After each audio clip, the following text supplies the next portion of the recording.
जो मैं आपसे कह रहा था ना कि कितना ही पढ़ा लिखा परिवार क्यों ना हो, डॉक्टर इंजीनियर क्यों ना बन जाए पढ़ के, पर घर में बेटी हो वैसी प्रसन्नता नहीं होती जैसा बेटा होने पर होती है। मैं तो कई बार कहता हूं कि बेटी के होने पर जो उसका सबसे पहला हक एक व्यक्ति मार लेता है वो क्या है? वो उसके पैदा होने की खुशी है। जो सबसे पहला हक है बेटी के होने का। और ये कटु सत्य तो मैंने बहुत निकट से देखा है, समाज में बहुत नजदीक से देखा है मैंने, आज तक भी हम देख रहे हैं।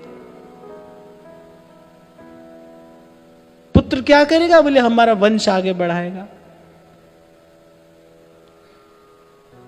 हमारा वंश माने हमारा अभिमान, और क्या है? तुमको अपनी खबर नहीं है पिछले जन्म में तुम कहां थे, कौन थे, क्या थे, कैसे थे? अगले की खबर नहीं, पिछले की खबर नहीं। अरे अगला पिछला छोड़ो, पल की खबर नहीं, पल की खबर नहीं।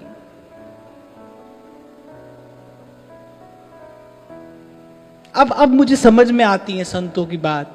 पंडित श्री गया प्रसाद जी महाराज कहा करते थे, बोले लोक के हित के लिए कोई रामचरितमानस जैसे ग्रंथ की रचना क्यों ना कर दे, अपना कल्याण तो अपने भजन करने से ही होता है।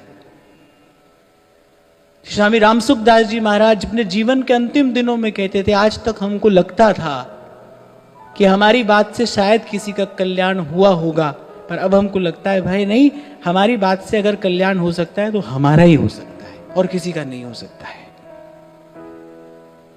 इसलिए भाई अपनी गति आप करानी है, अपना उद्धार स्वयं करना है। कोई नहीं करेगा, कोई नहीं कराएगा। जीवन ही मिला है उद्धार के लिए, आत्मोद्धार के लिए ही तो ये जीवन, ये अवसर मिला है। ये जितनी बातें कही जा रही है ना, केवल संसार की क्षण भंगुरता का बोध कराने के लिए। जब तक संसार की क्षण भंगुरता का बोध नहीं हो जाएगा तब तक यहां से मन नहीं हटेगा, तब तक यहां से मन नहीं हटेगा। पानी में मथानी कोई नहीं चलाता, उसको पता है कि इसमें से कुछ निकलने वाला नहीं है। जब ये बात यहां बैठ जाए, अनुभव हो जाए जब इस बात का कि भाई यहां कुछ भी कर लो, मिलने वाला निकलने वाला यहां से कुछ नहीं है, सार की बात यहां हाथ नहीं आएगी। फिर क्या करे भाई? जो प्रारब्ध है उसको स्वीकार करके, ठीक है जहां प्रभु ने रखा है, प्रभु की रजा में राजी रहते हुए, प्रभु की मौज में मस्त रहते हुए, प्रभु की प्रसन्नता में प्रसन्न रहते हुए, हरि नाम से नेह पले तो पालिए और सेवा में ये देह गले तो गालिए।